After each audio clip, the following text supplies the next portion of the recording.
Alléluia. Saint-Esprit, je te prie que ton sang nous lave. Merci Saint-Esprit pour le mouvement qui va maintenant commencer. Pour le mouvement qui va maintenant commencer. Pour le mouvement qui va commencer. Pour quelque chose qui est sur le point de commencer. Dis avec moi, merci Saint-Esprit. Merci Saint-Esprit. Pour ce que tu es sur le point de faire. Pour ce que tu es sur le point de faire. Au nom de Jésus. Au nom de Jésus. Amen. Amen. Asseyons-nous dans sa présence. Vous savez, les anges n'aiment pas les rancœurs. Les anges n'aiment pas l'état de cœur. Et Dieu ne supporte pas des atmosphères rudes. Dieu a besoin d'asseoir sa présence dans nos vies. Dis à ton frère, Dieu a besoin. Dieu a besoin d'asseoir sa présence. D'asseoir sa présence. Dans ta vie. Dans nos vies. Lève-toi et dis à quelqu'un, Dieu a besoin. Dieu a besoin d'asseoir ta présence.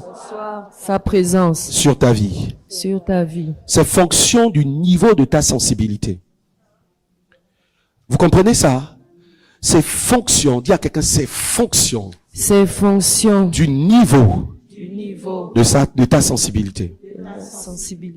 J'encourage tout le monde ici à repartir écouter les messages sur le ciel. Parce que ce que Dieu va faire dans la suite des temps, dans l'année 2024, dépend de ce que vous aurez entendu dans cette fin de saison.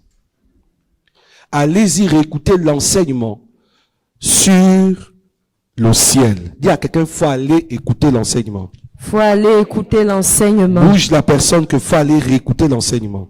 Faut aller écouter l'enseignement. Sur le ciel. Sur le ciel. Alléluia. Le thème de notre Père qui est aux cieux est tellement profond que ce que je vous donne ici n'est pas exactement la substance de ce que je devrais vous donner. J'essaie de filtrer les choses, en fait de vous donner l'essentiel de ce qui est utile pour vous. Est-ce que vous voyez? La semaine dernière, j'ai parlé des anges. Je vous ai fait une présentation des anges. Qu'est-ce que j'ai dit sur les anges? Il y en a combien? On a cité combien de cœurs d'anges? Voilà, il y a 9 cœurs d'anges. Il y a combien de cœurs d'anges? On a cité, il y a quoi? Premièrement, nous avons les séraphins, les chérubins, quoi d'autre? Les trônes, les dignités, les dominations, les autorités, les archanges bien évidemment. Trône, dignité, domination, autorité. Lorsqu'on parle de trône, domination, quand l'apôtre Paul parle de cela, tous les croyants du monde, du moins la plupart de ceux qui enseignent publiquement, présentent ça comme nous ne luttons pas contre la chair et le sang, mais contre les dominations, les autorités, et voilà. Ça, c'est normal. Dis avec moi, c'est normal. C'est normal. Mais de l'autre côté, de notre camp, il y a aussi les dominations, les autorités et les puissances. Ce sont des anges qui sont là, qui nous accompagnent. Est-ce que vous voyez? Une domination concerne la gouvernance d'un État. Vous savez, quand une nation n'est pas influencée par la domination divine de Dieu, est-ce que vous voulez, les dominations des anges, les dominations qu'on appelle les anges, qui sont rattachés à Dieu, font l'expansion de l'étendue du pouvoir de Dieu sur la sphère des hommes. Est-ce que quelqu'un comprend? Est-ce que quelqu'un a compris ce que je viens de dire là? Dieu, il est sur son trône et la domination la Bible dit que la domination repose sur ses épaules. Vous comprenez? La domination ne repose pas sur la tête. Parce que Christ est la tête. Et la domination repose sur la tête, sur les épaules de Christ, et non sur la tête. Dis avec moi, Jésus-Christ. Jésus-Christ. C'est la tête. C'est la tête. La domination n'est pas sur la tête. Est-ce que vous comprenez? La domination est sur les épaules. Est-ce que quelqu'un comprend? Amen. La Bible dit que la domination repose sur ses épaules. Alors, c'est quoi les épaules? Les épaules, c'est l'église. Et l'église, c'est les anges. Donc, les anges qu'on appelle les dominations reposent sur ses épaules. Quand l'apôtre Paul, l'apôtre Jean écrit à l'île de Patmos, il dit écrit à l'église de Sardes. Écrit aux 7 esprits des églises. Donc, il parle aux esprits parce que GCM est un esprit. GCM n'est pas une église, c'est un esprit. Et donc, quand Dieu veut écrire, il écrit à l'esprit qu'on appelle GCM, et c'est un ange. Et c'est l'ange, et c'est sûr, et c'est l'ange qui va étendre la domination de Dieu. À la différence que dans le règne démoniaque, la domination est tenue par des puissances et des entités qu'on va appeler des dominations. Vous voyez la différence? Et donc, ils sont dépendants de Satan, sous l'autorité et sous la tutelle de Satan, pour établir le règne de Satan. Mais les dominations des anges tirent la robe de Jésus. Ah, attends. Vous n'avez pas compris, regardez. Dans le livre de Ésaïe 60, il dit, je vis le Seigneur assis sur le trône et les pans de sa robe remplissaient le temple. Le temple, c'est quoi? La Bible dit que sur ses pieds, il dit le trône, le ciel est mon trône et la terre mon marchepied. On dit, et les pans de sa robe remplissaient le temple. Ok? Quand on parle des pans de la robe, ça touche quoi? Ça touche quoi? Oh. Où sont les mamans qui ont des longues robes là? Oui. Lève-toi. On dit que les pans de sa robe, bon, ça ne remplit pas ici. Hein. Vous avez vu une mariée? Vous voyez les mariés? Les pans de sa robe remplissent. Quand ma fille Chloé s'est mariée, passée dans sa robe, il fallait tirer, il fallait des demoiselles de compagnie pour attraper. Est-ce que vous voyez un peu? Pourquoi? Parce que les pans de sa robe environnaient la sphère où elle était. Et la Bible dit que le trône, le ciel est mon trône, et la terre mon marchepied. Et Isaïe, quand il a la vision, il dit, je vis le Seigneur assis sur le trône très élevé, et les pans de sa robe remplissaient le temple. Mais qui tirait les pans de la robe de Christ? C'est les dominations qui sont dans le règne de Dieu, qui tient les pans de sa robe pour étendre sa domination sur le règne des hommes.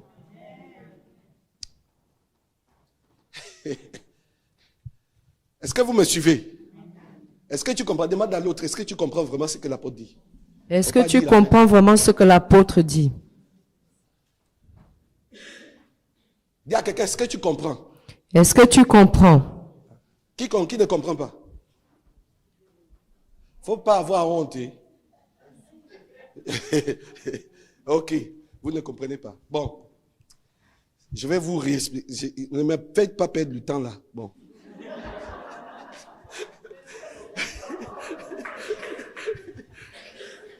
Regardez-moi ici, regardez-moi ici. Regardez-moi ici. Donnez-moi une chaise rose, s'il vous plaît. Une chaise rose. Ok.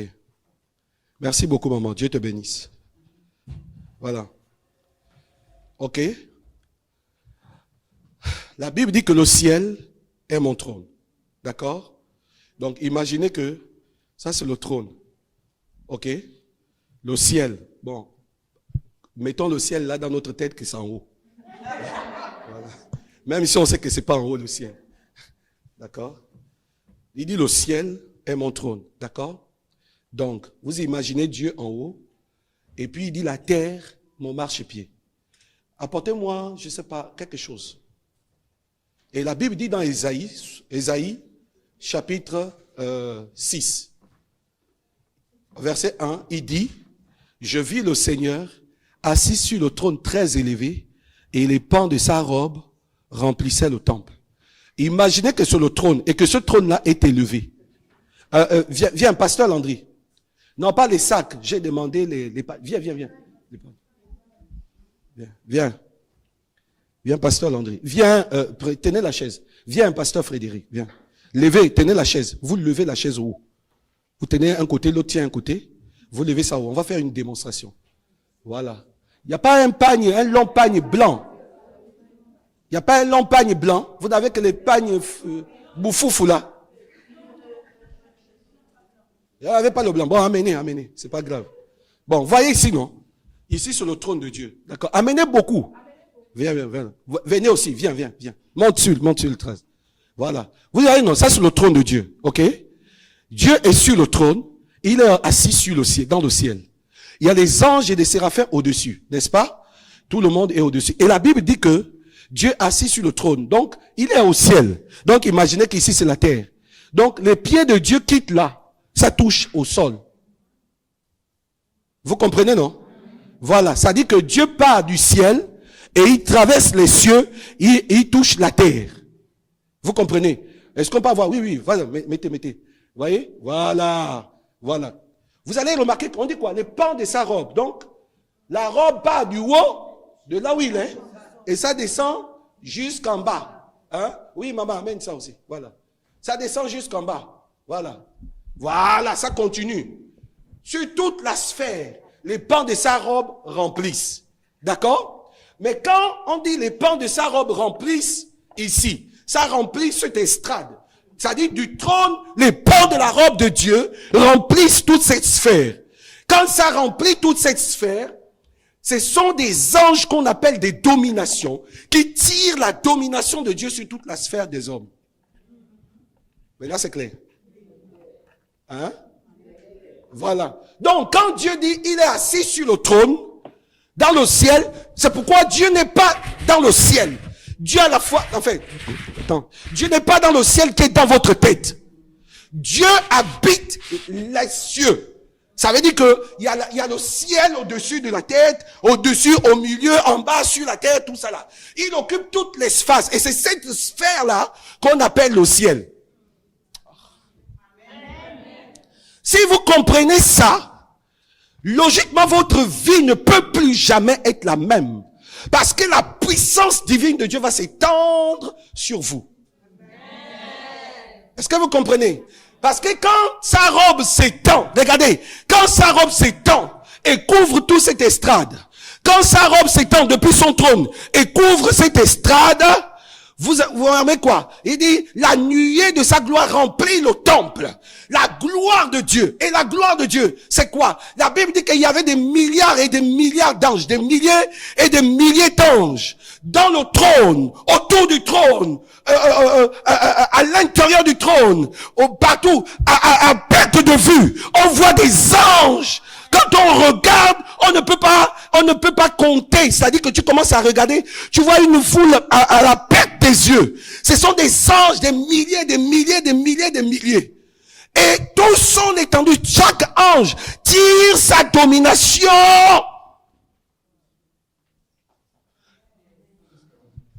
Et l'autorité.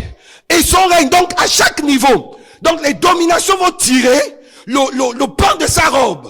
Quand les dominations vont tirer, les autorités vont relever pour établir à chaque niveau. Chaque ange va avoir une fonctionnalité.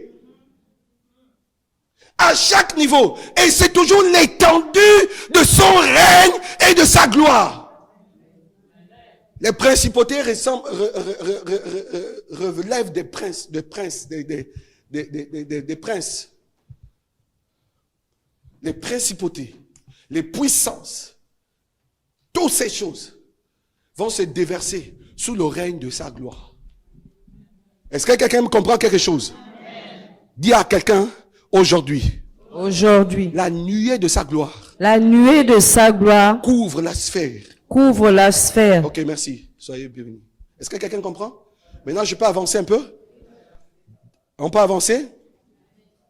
Donc, dans le livre de Matthieu au chapitre 26, au verset 53, on nous dit que les anges sont des milliers et des milliers. La Bible dit, parle des milliers d'anges. Ok? Je vais lire, il dit, penses-tu que je ne puisse pas invoquer mon Père qui me donnerait à l'instant plus d'une légion? Quand on parle de légion, c'est combien de personnes? Combien? Légion, c'est combien? Hein? Combien? 100 000. Légion, pasteur Lamarck. Les légions des armées, là, c'est combien? Vous êtes combien là-bas? Est-ce que vous voyez? Donc, la Bible dit que c'était Jésus. Alors que le Seigneur Jésus est arrivé et qu'on devait l'arrêter, quelqu'un a pris, c'est Pierre qui a pris l'épée et a coupé l'oreille de cet homme-là qui était, ce militaire qui était là. Et puis le Seigneur lui dit, range-moi ton épée. Tu penses pas que si je voulais me défendre, je ne devais pas invoquer mon Père qui devait libérer une légion d'armée. Donc les anges sont des milliers et des milliers. Dis à quelqu'un, les anges sont des milliers et des milliers. Il dit aussi,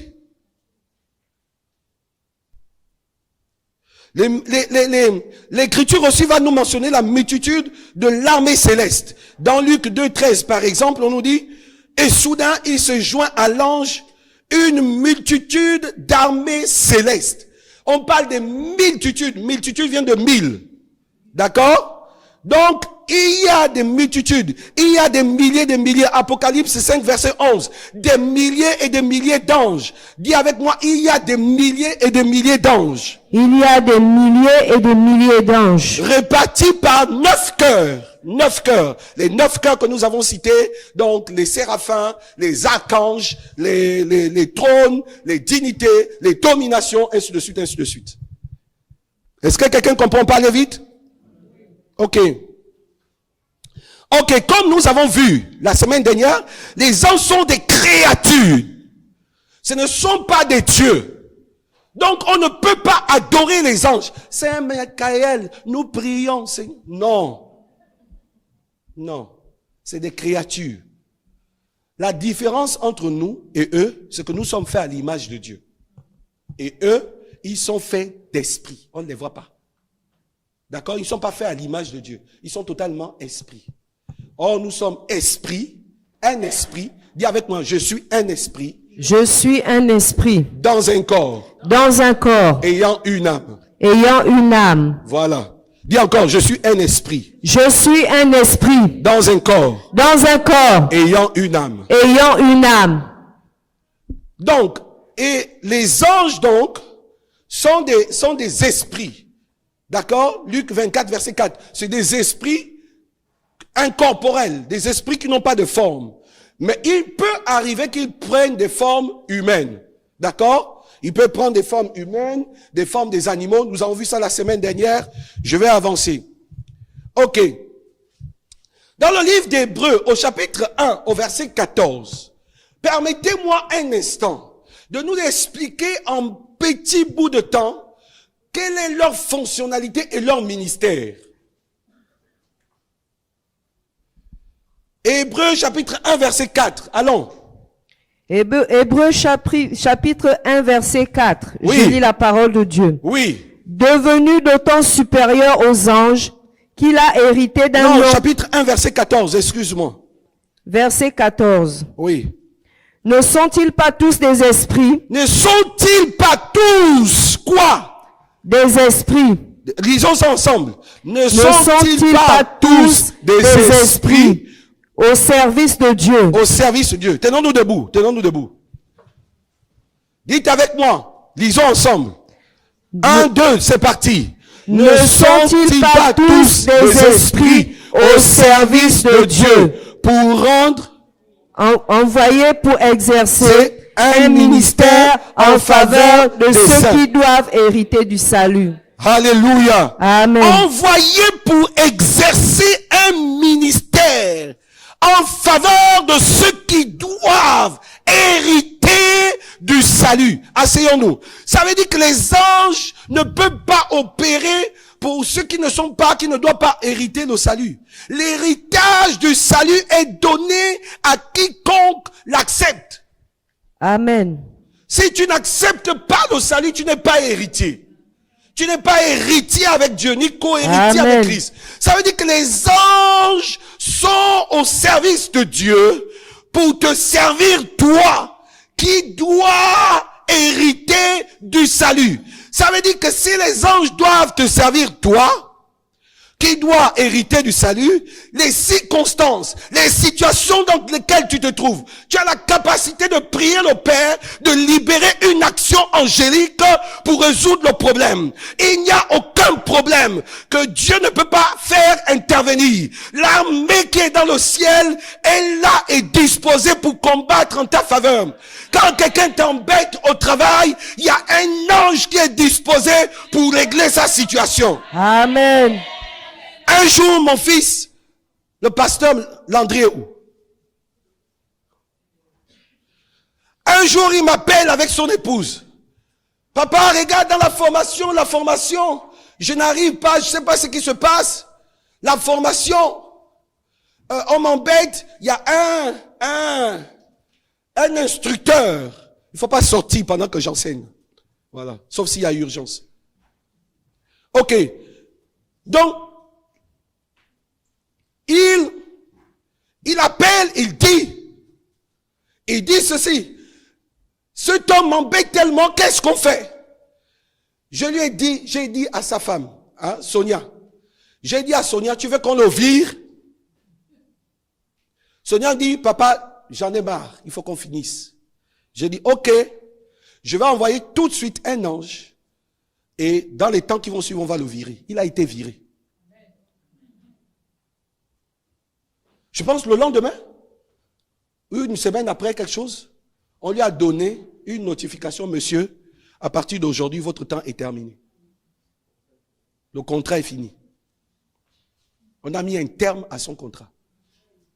Pourquoi? Parce qu'il a osé. La Bible dit que n'embêtez pas les petits enfants parce que leurs anges voient le Père, le visage du Père dans le ciel. Leur Père voit. Leurs anges voient le visage du Père dans le ciel. Donc, si tu es enfant de Dieu, l'ange qui est disposé à tes côtés voit tout le temps le visage du Père. Et donc, parce qu'il voit le visage du Père, on ne peut pas te toucher. Amen.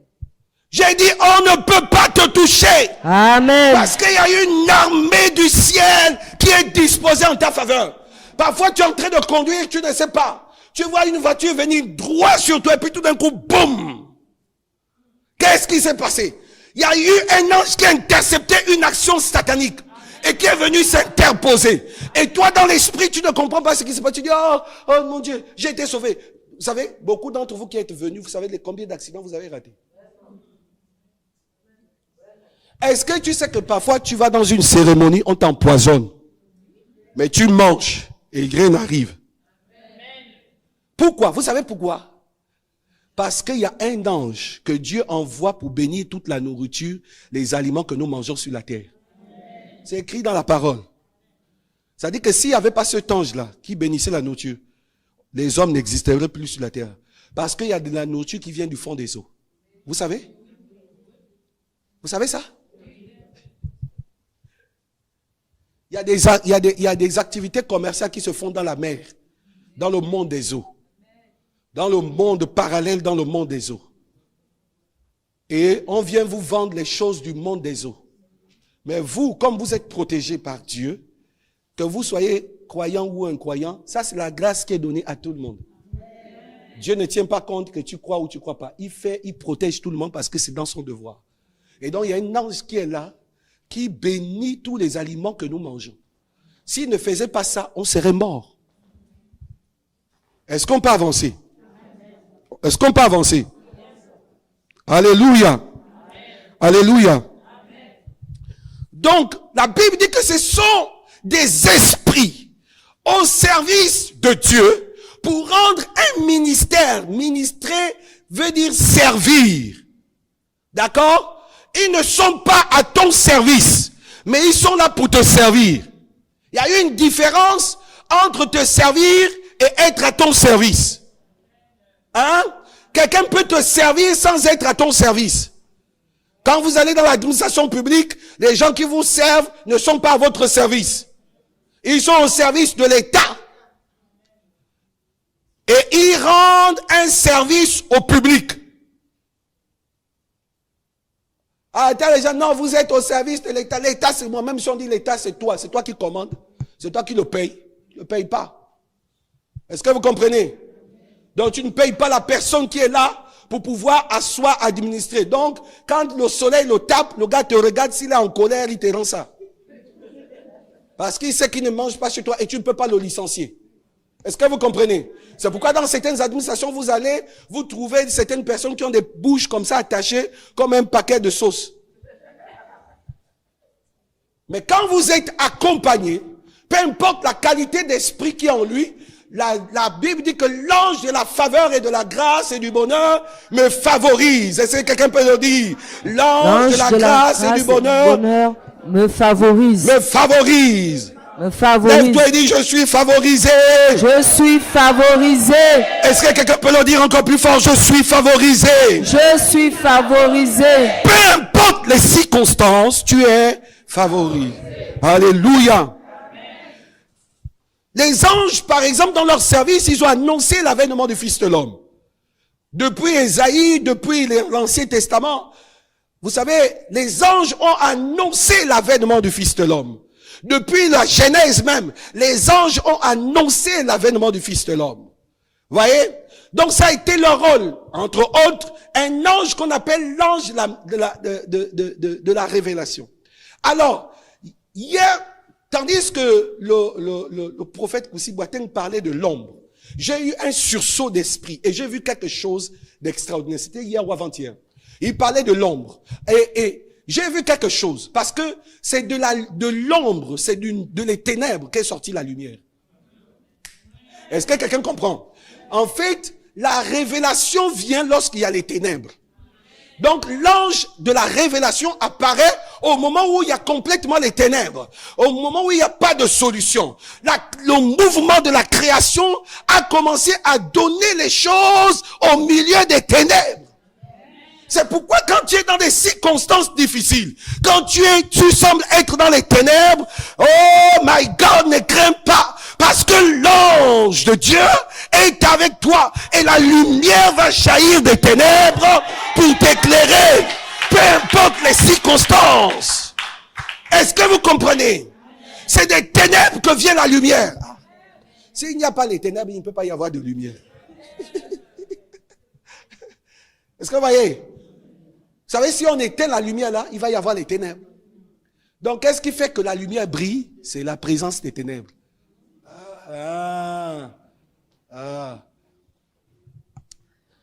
Alléluia! Amen.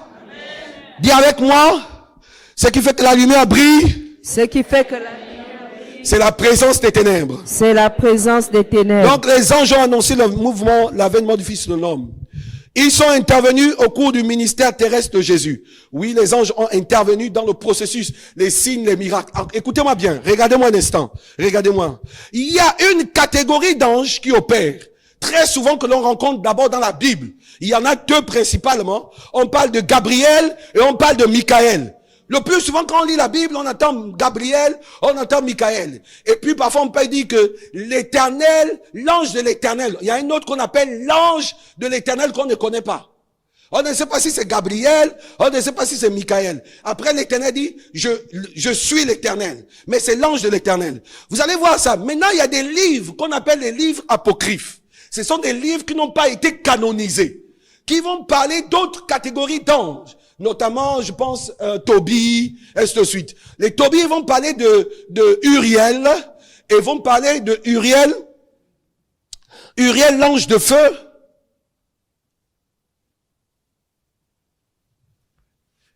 et Raphaël, l'ange de la guérison. Est-ce que vous comprenez? Ça veut dire quoi? Il arrive des moments où tu es dans des situations compliquées. Voyez, Israël était dans une situation compliquée. Et la nuit, pendant qu'ils étaient en train de marcher, la Bible dit qu'ils étaient éclairés la nuit. Est-ce que vous voyez? Ils étaient éclairés par un feu qui les portait. Et quand le feu se déplaçait, quand la journée, quand la nuée se levait, et les transportait, se levait et il suivait la nuée. Quand la nuée était stable, il restait assis. Quand la nuée se levait et il suivait la nuée. Quand c'était le feu, la nuit, quand le feu se lève et commence à aller, ils suivent le feu. C'est qui le feu? C'était un ange qu'on appelle l'ange Uriel. L'ange Uriel, c'est l'ange de feu. Quand tu dis le feu de Dieu, tu bombardes le camp d'adversité, c'est cet ange qui apparaît subitement et détruit les fétiches, détruit l'activité satanique. Aucune entité, aucun pouvoir ne peut tenir. Aïe, aïe, aïe, aïe, aïe, aïe. Parce que c'est l'ange qui tient la colonne, la puissance du feu de Dieu qui se déverse. C'est l'ange de feu. Quand vous avez un moment, parce que parfois il y a des moments, les gens sont là. Oh, je sens le feu, la puissance et la présence de l'ange. Alléluia. Et puis un ange qu'on appelle l'ange Raphaël, l'ange de la guérison, l'ange de la délivrance, l'ange de la guérison. Quand Raphaël est dans une sphère, quand Dieu l'envoie pour une mission, lorsqu'il descend, les paralytiques marchent, les boiteux voient. Voyez-vous ce qui se passait à la piscine de Bethesda? La Bible nous dit qu'à la piscine de Bethesda, quelque chose s'était passé. Il y avait un ange, Raphaël, qui descendait pour agiter de l'eau. Et la première personne qui entrait, oh my God, était guérie. J'ai dit ici, il y a plus qu'une piscine. La première personne qui se lève pour me dire Amen, reçoit cela au nom de Jésus. Amen. Une atmosphère de gloire. Quand elle sature le règne, le ciel, la terre, les mers, rien ne peut résister à l'atmosphère de sa grandeur. Raphaël, dis avec moi Raphaël. L'ange de la guérison. Il arrive des moments où nous prions pour des situations. Seigneur guéri, Seigneur guéri, Seigneur fait. Regardez, vous avez assisté pour beaucoup d'entre vous à des miracles qui se sont faits à distance. Vous vous souvenez? Où on prie pour les gens et il tend les pieds et le pied pousse. Qui opère? C'est l'ange de la guérison. Je ne sais pas, il y a eu... C'était quand mon fils? C'était quand, hier ou avant-hier? Jeudi. Non, pas jeudi, vendredi. Le lendemain, c'était vendredi. Il y a eu une dame qui appelait mon fils pour dire que je n'ai pas pu être direct de Côte d'Ivoire. Et ça fait 8 mois. Je suis paralysé, je n'arrive pas à marcher. Je ne sais pas quoi faire. Je n'arrive pas à marcher, ça fait 8 mois. Et j'ai des douleurs partout. Et le pasteur Komena, dans son œuvre ministérielle, il m'appelle, il dit, papa, il y a un problème ici. Je dis, c'est quoi le problème? Il dit, la dame que voici, ça fait 8 mois. Elle n'arrive pas à marcher. À cause de quelqu'un qu'on appelle sciatique. Vous savez, sciatique, c'est un esprit. C'est pourquoi il a un don. Écoutez-moi bien. Toute maladie qui porte un nom est un esprit. Bon, attends, non, j'ai mal dit. Tout ce qui porte des noms sont des esprits. Amen. Donc, même la chaise sur laquelle tu es assis est un esprit. Parce que il porte un nom. Tout ce qui porte un nom est esprit. Et la maladie qui vient, quand on dit le cancer, c'est un esprit qu'on appelle le cancer. C'est pourquoi il y a aussi un ange de la guérison. Alléluia. Et donc, pendant qu'il était là, et puis, je ferme les yeux, je vois dans l'esprit quelqu'un qui est décédé. Ah, Seigneur. Je lui demande qui est morte. Elle a dit quoi? C'était qui? Sa maman ou quelque chose. Et puis quand je regarde, je vois que la maladie qu'elle porte s'étend sur ses enfants. Et que le règne de cette maladie vient de la lignée de famille. Et quand je regarde encore dans l'esprit, Dieu me dit, fils, demande-lui simplement de mettre l'huile d'onction aux pieds et autour de la taille. J'ai dit seulement, mettez l'huile d'onction au pied et autour de la taille. Et le serpent qui est là va se dérouler. Même pas une seconde. Elle a été instantanément guérie. Elle a commencé à crier dans tous les sens. Vous savez, elle est en Côte d'Ivoire et je suis en France. Ça veut dire que la dimension d'opération de guérison ne se fait pas parce qu'on est net. Parce que c'est pas l'homme qui opère, c'est Dieu qui opère au travers de l'ange qu'il envoie. C'est pourquoi la distance n'est pas une barrière. Lève-toi et dis la distance. La distance N'est pas une barrière. n'est pas une barrière. Peu importe le lieu où tu te tiens, que tu sois aux États-Unis, que tu sois au Gabon, que tu sois au Cameroun, que tu sois au Nigeria, peu importe le lieu, en Côte d'Ivoire, c'est que je sais une chose, aucune maladie ne peut tenir devant le Fils de l'homme. Amen. Alléluia. Amen. Alléluia. Amen. Dieu a simplement besoin des gens qui croient à ce que je suis en train d'enseigner. Quand tu crois que Dieu peut intervenir, peu importe l'endroit où tu te tiens, même ceux qui me suivent, pendant que je suis en train de parler, il y a des gens qui sont guéris de l'autre côté. Amen. Est-ce qu'on peut s'asseoir dans sa présence? Alléluia.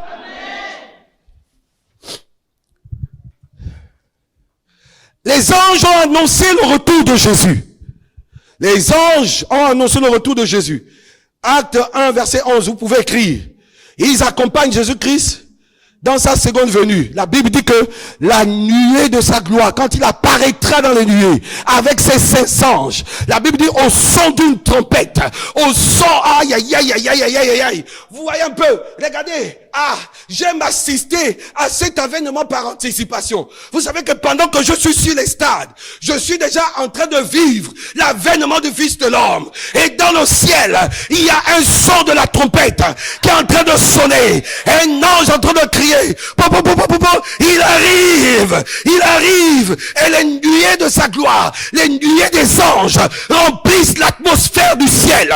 Quelque chose est en train de se passer. Le Fils de l'homme descend dans toute sa gloire, revêtu de sainteté, revêtu de grâce, revêtu de gloire.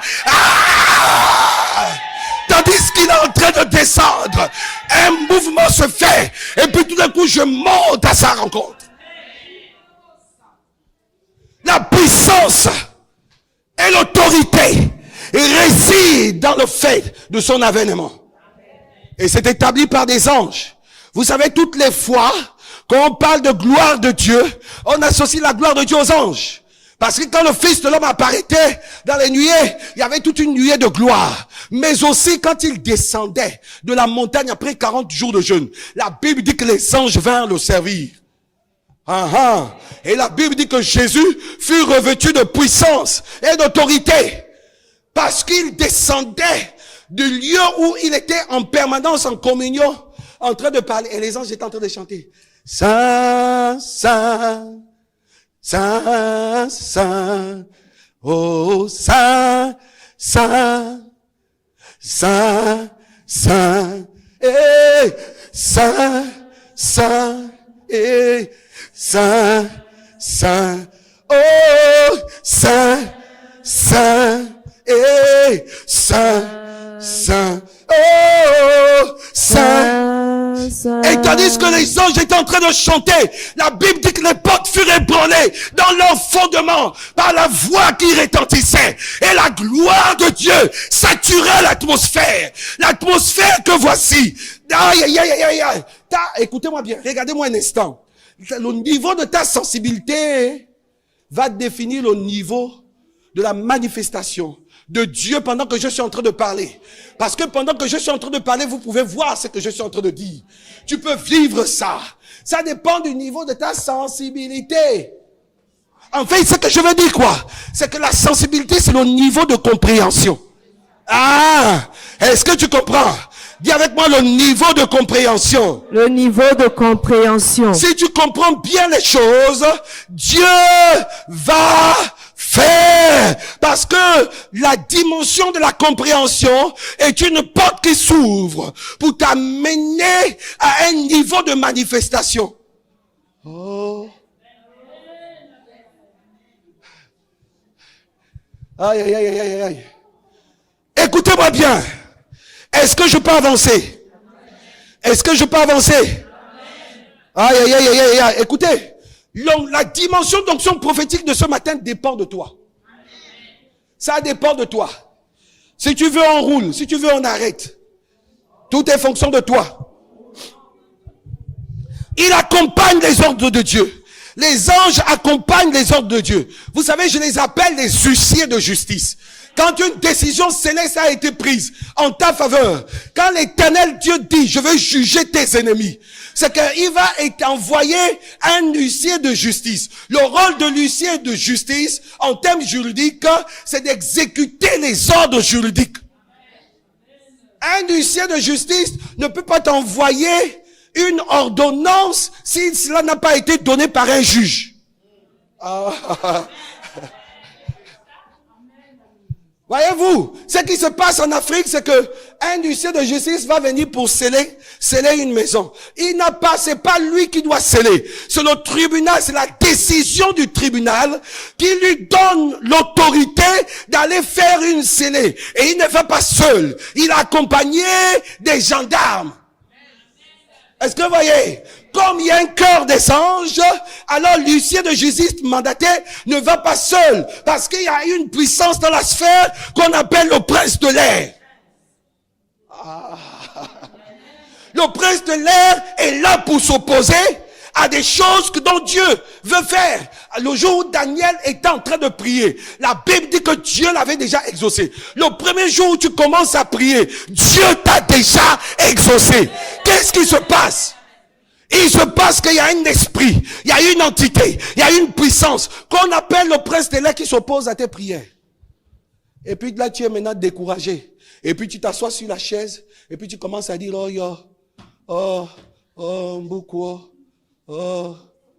maman, papa, yo, Dieu, tu m'as abandonné. Et puis Dieu au ciel dit, regardez-moi lui là. Tu es en train de pleurer. Oh, maman, Il dit, regardez-moi lui là. Il n'a même rien compris. Il ne sait pas que je les ai exaucés depuis. C'est pourquoi il y a des prières, vous faites là, vous priez. Dieu t'a dit exaucer. Mais ce que tu dois faire, ce n'est pas t'arrêter de prier. Tu dois continuer à prier jusqu'à voir la manifestation. Amen. Tu sais pourquoi tu dois prier jusqu'à voir la manifestation? Amen. Parce que la puissance qui est établie dans la sphère du ciel, cette puissance-là ne veut pas que tu vives l'accomplissement. Est-ce qu'il y a quelqu'un qui comprend ce que je suis en train de dire? Amen. C'est pourquoi tu ne dois pas arrêter de prier. Il y a des gens qui ont dit, non, moi je ne prie pas. Je suis au temps de la grâce. Attends, je vais te dire bien. Tu es au temps de la grâce, ne prie pas. La grâce va te sauver. Je suis au temps de la grâce. On ne jeûne plus. Hein? Je ne sais pas, il y a qui m'a parlé de ça là. Je ne sais pas avec qui j'étais. Il était en train de me dire que papa, j'ai des gens, un ami, c'était le pasteur Frédéric. Un ami, il dit non, il ne peut pas jeûner. Depuis qu'il est chrétien, il ne jeûne pas. Et vous savez pourquoi il ne jeûne pas? Parce qu'il est au temps de la grâce. Écoutez-moi bien, regardez-moi un instant. La plupart des gens qui enseignent le temps de la grâce sont les blancs. Sont des pasteurs blancs. Vous comprenez ça, non? J'ai dit quoi? La plupart des gens qui enseignent le temps de la grâce sont des pasteurs blancs. Vous savez pourquoi ils enseignent la grâce? Lui, son père a été pasteur. Son grand-père a été pasteur. Le grand-père a été pasteur. Toi, ton grand-père était sorcier. Le grand-père a été sorcier. Lui, il va te dire que non, il ne faut pas prier, tu es au temps de la grâce. Vous n'êtes pas dans les mêmes contextes. Donc, il te prêche son contexte. Est-ce que tu comprends? Après ma mort, Imlod, Nephtali, Ménorah, Nekemia n'ont plus besoin de trop prier. Parce que j'ai déjà ouvert la voie. Leur père était un homme de Dieu, incontesté. Ou bien. Mais toi, ton grand-père est un sorcier, il voyage. Il prend l'avion, sans prendre l'avion, il se retrouve dans ton village. Il assiste au conseil traditionnel. Et il revient le lendemain matin. Et puis, le blanc va venir te dire que ne prie pas. Quand je dis le blanc, là, n'écoutez pas, je n'ai pas des pasteurs occidentaux. Hein. Parce qu'il y a aussi les noirs qui sont... Leur père aussi, ils sont aux États-Unis d'Amérique là-bas. Et ça vient là-bas, la grâce là. Il prêche la grâce, mais il n'a pas connu ce que toi tu connais. En fait, les circonstances que tu connais, les difficiles, viennent de ton passé, viennent du passé de ta famille. Et des puissances qui sont rentrées dans le processus de ta famille. Ça fait que tu es dans les situations difficiles, donc il faut que tu pries. Regardez un peu, regardez un peu un contexte comme celui-ci. Abraham sort de Charan, n'est-ce pas? Abraham, en sortant de Charan, son père, à Charan, en Ur en Chaldée, en Ur en Chaldée plutôt, il y avait, dans la maison de la Mésopotamie, il y avait la sorcellerie. Et Sarah, sa femme, était stérile. Est-ce que vous voyez un peu? À cause de l'activité de sorcellerie. Lui-même aussi, il était stérile à cause de l'activité de la sorcellerie. Donc, Abraham a passé le temps à prier pour vaincre la sorcellerie. Jusque quand Dieu lui a dit, maintenant je viens te visiter. La Bible dit, Dieu est venu le visiter, il dit l'année prochaine, je vais d'abord changer ton nom. Et quand il a changé le nom d'Abraham en Abraham, c'est là où Abraham, et il a changé le nom de Sarah, c'est là où Sarah, pourquoi il a changé le nom d'Abraham? Vous savez pourquoi? Il a changé le nom d'Abraham parce que la sorcellerie de la famille poursuivait Abraham à cause de son nom. Donc il fallait qu'il change. C'est pourquoi quand il a changé le nom d'Abraham, Abraham, il dit, tu t'appelleras Abraham. Et il a donné au nouveau nom une signification. C'est-à-dire le père d'une multitude. Est-ce que vous comprenez? Donc, quand il a fait ça, le ciel s'est ouvert. Le ciel était fermé, pourquoi? À cause de la sorcellerie qui se faisait sur le nom d'Abraham. Et par la lignée de la famille d'Abraham. Ton grand-père a évoqué le serpent et tu portes son nom. Change le nom.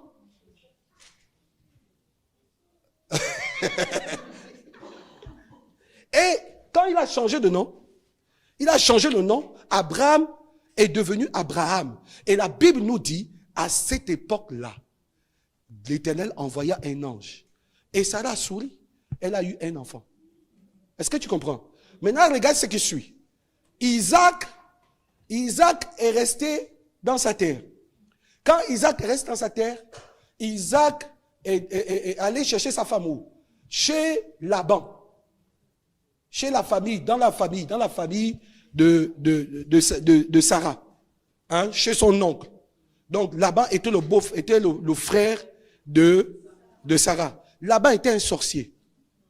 Ce qui fait que le jour où on a épousé Rebecca, il a dit au fils, au messager, il a dit à l'ange qui avait été envoyé pour venir prendre Rebecca. Vous savez, parfois l'ange veut venir vous épouser. Mais il y a des Labans qui sont là-bas, qui s'opposent à ce que le mariage ait lieu. Et quand on a fini de donner la dot, il dit non, partez d'abord. Et puis vous laissez la femme. Et ensuite vous venez la récupérer. Vous avez déjà vu ça? On t'a déjà épousé. Tu fais quoi dans la maison? La fille a dit, hey, moi on m'a déjà épousé. Il faut que j'aille chez mon mari. C'est quoi toute cette histoire? Parce que le gars dans sa tête, il voulait encore escroquer le serviteur. Il voulait encore escroquer. Il voulait encore beaucoup d'argent. C'était un escroc. Et ce qui se passe encore mieux, c'est quoi? C'est que comme il allait chercher la femme à Charan, les mêmes causes produisent les mêmes effets. Rebecca était stérile. Ah, Woyora. J'entends ça. Voilà. Rebecca était stérile. Regardez. Et Dieu a encore intervenu pour que, finalement, Rebecca puisse enfanter et elle enfante des jumeaux. Parmi eux, il y a un qu'on appelle Isaac. Isaac a allé épouser sa femme. Vous savez, il a épousé qui? La fille de Ismaël. Il n'a pas eu de problème de stérilité. Mais, vous savez pourquoi? Parce que sa femme était la fille d'Ismaël. Et Ismaël n'était pas du même territoire. Et quand il se déplace pour aller chercher une femme, sa femme, Jacob se déplace pour aller vers son oncle Laban pour aller choisir la femme envoyée par Rebecca, sa mère. Quand il arrive, la première femme qu'il va aimer, c'est Rachel. Rachel est stérile. On lui donne Léa. Léa est stérile. Oh. C'est quoi le problème? Le problème, c'est que ce gars-là était un sorcier. Il pratiquait la sorcellerie. Et comme il pratiquait la sorcellerie, les enfants subissaient l'effet de la sorcellerie. La preuve qu'il pratiquait la sorcellerie, c'est que Rachel, quand ils étaient en train de partir, et elle a pris les dieux de son père. Elle a pris les statues de son père. Et pire encore, elle avait les histoires que les femmes ont là, que je ne veux pas dire ici. Donc, elle s'est assise sur les dieux de son père. Et le père vient dire que c'est comme elle dit, non, j'ai les histoires que les femmes ont. Je ne peux pas m'élever. Qu'est-ce qui se passe? Le pacte de sang avec l'alliance des choses de son père. Ça fait que Rachel n'entre pas, ne soit pas enterrée dans la tombe ancestrale abrahamique. Elle a été enterrée en route. Donc quand vous ne priez pas, quand on ne prie pas, Dieu a besoin que l'on prie. Donc un white vient là-bas, il vient vous dire, son père est pasteur, son grand-père est pasteur, son arrière-grand-père est pasteur, il vient vous dire que, oh non, faut compter sur la grâce. Et puis tu es là aussi, la grâce, je ne jeûne pas, la grâce, je ne prie pas, la grâce, je ne prie pas, la grâce. Tu vas échouer. J'ai dit quoi? Voilà. J'ai dit quoi? Très bien. Est-ce que vous comprenez ce que je suis en train de dire? Donc Dieu a besoin de détacher ces choses. Comment je suis arrivé là? Je voulais parler à quelqu'un. Je ne sais pas ce qui s'est passé pour que j'arrive ici. Parce que je suis sorti de mon message. Alléluia. Amen. Alléluia. Amen. Il faut qu'on change ça. Et quand tu te mets à prier, alors qu'est-ce que Dieu fait? Dieu détache un ange. Il envoie cet ange dans ta lignée de famille. Viens frapper l'autel de la maison de ton père. Et quand il a écrasé ça, la gloire de Dieu s'élève. Et ta vie ne peut plus jamais être la même. Une nouvelle histoire est sur le point d'être écrite. Une nouvelle histoire est sur le point d'être écrite. Une nouvelle histoire. Une nouvelle histoire. En fait, qu'est-ce qui se passe? Regardez ce qui se passe. Excusez-moi, regardez-moi un instant. On prend des livres, on ouvre le livre, on ouvre l'ancien livre avec l'ancienne histoire qui concernait ta vie, qui concernait ce que tu étais. On prend ce livre, on le met dans le feu et on prend un nouveau livre. On écrit un nouveau texte qui concerne ta vie et ta destinée. Il dit, je te donnerai un nom nouveau. Je te donnerai un nom nouveau. Quand l'Éternel te donne un nom nouveau, ça veut dire qu'il te redéfinit. Ah! Aïe, aïe, aïe, aïe, aïe, aïe, aïe, aïe. En fait, il écrit ton nom et il met 2 points devant et il donne la signification à ton nom. Il te redéfinit. Vous savez, quand on écrit en orthographe, quand on veut définir un mot, on met le mot. Par exemple, règne, 2 points. C'est-à-dire. Donc, je ne sais pas, prends ton nom et puis tu mets 2 points. Redéfinis ton nom. Ah. Amen. Aïe, aïe, aïe, aïe, aïe, aïe. L'ange prend le bic. Il prend le bic. Il redéfinit ton nom. L'ange prend le bic. Il met 2 points et commence à redéfinir ton nom. Commence à redéfinir ton nom. Il ne t'appellera pas du nom de ton grand-père, du nom de ton, je ne sais pas comment. On a dit que ça veut dire poisson. Oh, ça veut dire pourrissement. Oh, ça veut dire les odeurs. Regarde un peu les noms bizarres comme ça là. On te donne un nom, oh non, ça veut dire les odeurs. Oh, ça veut dire la mort. Oh, ça veut dire la tombe. Ça veut dire le cimetière. Ça veut dire la fumée. Et non, reprends ce nom et tu mets 2 points dessus. Ah, prends ton nom, écris ton nom et tu mets 2 points dessus. Mets 2 points dessus et redéfinis ton nom. Dis, je redéfinis mon nom. Alléluia. Donc les anges interviennent pour préserver d'un danger. Il arrive des moments où tu es dans des situations difficiles. Et tu es en face d'un danger, entre la vie et la mort. Qu'est-ce que Dieu fait? Dieu envoie un ange. Je ne suis pas encore une seule fois seulement. Je ne suis jamais arrivé dans un moment où je suis en train de mourir et puis je vois la mort venir. Bon, il y en a qui voient la mort venir. Oh, la mort est en train de venir. Non, ne vois pas la mort. Vois la grâce. Amen. Vous savez, quand tu es dans le coma, faut aussi, dans le coma là, aller voir ce qui est bien. Pas tu vas voir les gens. Je vois les gens qui sont en train de se... Non, je suis en train de voir les gens qui sont en train de venir me chercher. Ah! Ils vont voir ces vieux grands-parents, ils voient ces gens. En fait, vous savez pourquoi vous, quand ceux qui sont dans cet état-là voient ça?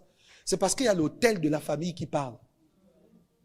Est-ce que vous voyez un peu? Mais normalement, quand tu es connecté au royaume du ciel, c'est les anges que tu es en train de voir. Tu vois comment les anges sont en train de venir te chercher pour aller dans la gloire. Alléluia. Alléluia. Alléluia. Il y a une dame qui a écrit ces anges qui nous servent. Elle raconte l'histoire d'une jeune fille qui était en train de mourir. Et pendant qu'elle mourait, elle a dit à son père, papa, le ciel vient de s'ouvrir. Et je suis en train de monter. Les anges sont en train de venir me chercher. Ah! Et toi, tu es en train de voir là, oh non, je vois mon grand-père qui est mort depuis en train de venir. Dis avec moi, ça doit changer. Non, quand moi je serai en train de mourir, ce jour-là, enfin, je ne vais pas mourir, quand je serai en train de rentrer dans la vie, hein, donc je serai allongé, bien allongé, dans mon fauteuil, et puis là, le ciel s'ouvre devant moi. Je vois comment ils sont en train de venir me chercher. Ô prince de l'éternel, rentre dans la félicité de ton... Ah, il y a bon et fidèle serviteur. Et puis, il y a la fanfare qui sonne. On accueille le prince. Et puis vous sur la terre, vous êtes oh yo yo yo yo yo yo. Hey, je n'ai pas votre temps. Je suis dans la félicité de Dieu. Je suis en train de crâner dans le ciel. Et c'est qui est en train de dire, ah, s'il était là, oh, reviens, oh. Je ne reviens pas. Je suis en train de monter dans la félicité de Dieu. Les anges sont là, dans toute la sphère, dans la gloire, dans la puissance. Et vous me demandez de revenir là où il y a trop de problèmes. Je n'en peux plus. Je suis seulement en train de monter. Alléluia. Donc quand tu es dans ces moments, ne vois pas ton grand-père qui est mort depuis des années. Ne vois pas ta grand-mère. Elle est partie. Là, ça veut dire que toi-même, là, tu es en train d'aller quelque part qui n'est pas bon. Ça sent même mauvais. Donc quand vous voyez quelqu'un comme ça, vous lui dites d'abord, attends. Avant de mourir, reviens d'abord. Faisons la prière de confession de foi. Seigneur Jésus, je te demande pardon. Même s'il n'entend pas, il respire, fiou. Ça va rentrer. Alléluia. Amen. Alléluia. Amen. Les anges opèrent en notre faveur. Et donc, ils nous préservent de danger. D'accord? Et le pouvoir à nos besoins physiques. Vous savez, regardez, en matière d'opération divine, il n'y a pas des choses qui peuvent s'opérer au-delà de l'entendement humain si ce n'est pas divin. Un jour, Israël était en train de marcher. Hein? Et puis, les gens disent, oh, on en a assez de manger ce qu'on est en train de manger. On mange trop le pain sec tous les jours, le pain sec le matin. Ils étaient au désert. Et puis ils ont dit à Dieu, envoie-nous les cailles. Vous êtes au désert, on va envoyer la viande où? Ça va venir d'où? Ok, Moïse est parti, il dit, ah, papa, le peuple que tu m'as dit là, ils veulent la viande. Et puis, Dieu a libéré un ange pour envoyer la viande. Les cailles sont arrivés là, waouh! Ils ont couru pour attraper la viande. Ils ont commencé. Oh, on veut aussi un bon pain. Dieu a dit, ne vous en faites pas. La boulangerie du ciel va s'occuper. Le matin, dès qu'ils descendent, et la manne est par terre. Donc, ils commencent à ramasser. Vous savez, la manne était bien. C'était un peu comme la mie de pain. Donc, quand ça descend comme ça, là, c'était, dès qu'ils goûtent comme ça, ils disent, waouh, quel bon pain. Et ils étaient là en train de se réjouir. Et puis, Dieu leur dit, le pain qui est descendu du ciel, on ne garde pas ça. Vous, avec vos mauvaises habitudes, là. Donc, il y en a qui ont dit que non, mais c'est tellement bon. Je vais garder demain matin, je vais manger. Dès qu'ils se levaient comme ça, c'est les verres. Ouais. Il y a des nourritures qu'on ne garde pas. Ça là, quand ça arrive, tu manges, tu finis, et puis tu passes. Tu gardes le goût à la bouche. Alléluia. Et c'est comme ça qu'ils ont été nourris. Un ange a pourvu. Regardez, ils avaient soif. Qu'est-ce qui s'est passé? Ils disent à Moïse, Moïse, on est mort de soif, on va mourir, on n'a plus d'eau ici. Moïse a dit, calmez. Il a pris le bâton, il a frappé le rocher. L'eau est sortie. Et ça l'a même valu la malédiction parce qu'il était en colère.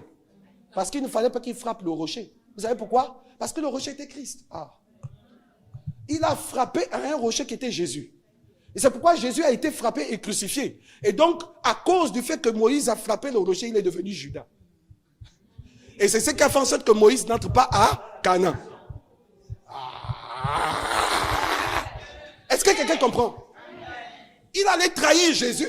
Il a frappé le rocher. Bon! Tu frapperas le berger et les brebis disperseront. Comment Moïse peut frapper le rocher? Dieu lui dit pas le rocher. Il frappe le rocher. Et c'est ça dénotait de la souffrance de Christ, de ce qui devait suivre, de ce qui devait se passer. Est-ce que vous voyez un peu? Dieu l'a seulement dit parle et il a frappé. Et vous savez quoi? Mais quand il a fini de frapper le rocher, l'eau est sortie. De la même manière, Jésus-Christ a porté la malédiction. Et quand on a fini de le frapper, la vie est sortie. Est-ce que quelqu'un comprend ce que je suis en train de dire? Il y a un ordre divin qui est en train de s'établir dans ces temps.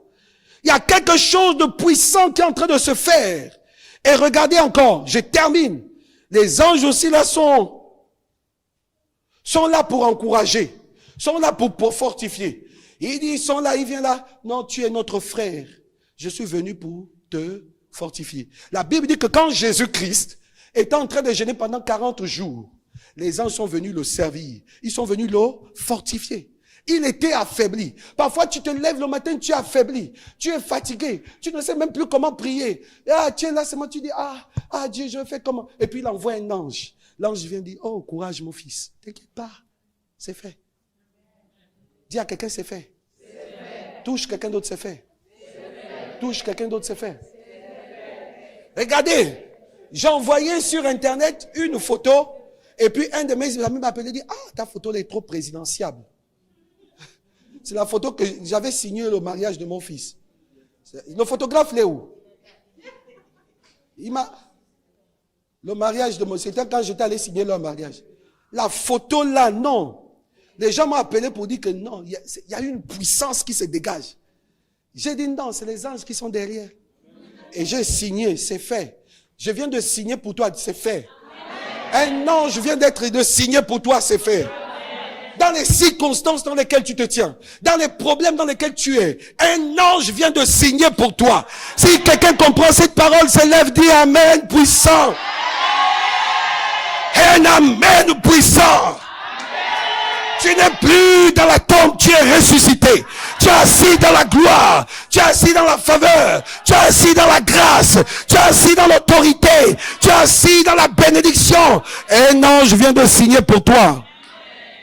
Alléluia, ferme tes yeux, commence à prier. Commence à prier.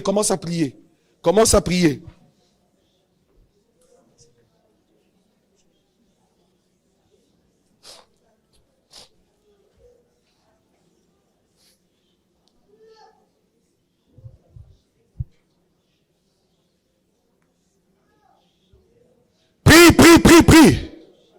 Les vues qu'on avait fait qui sont sur là. Oui, c'est bon. Prie.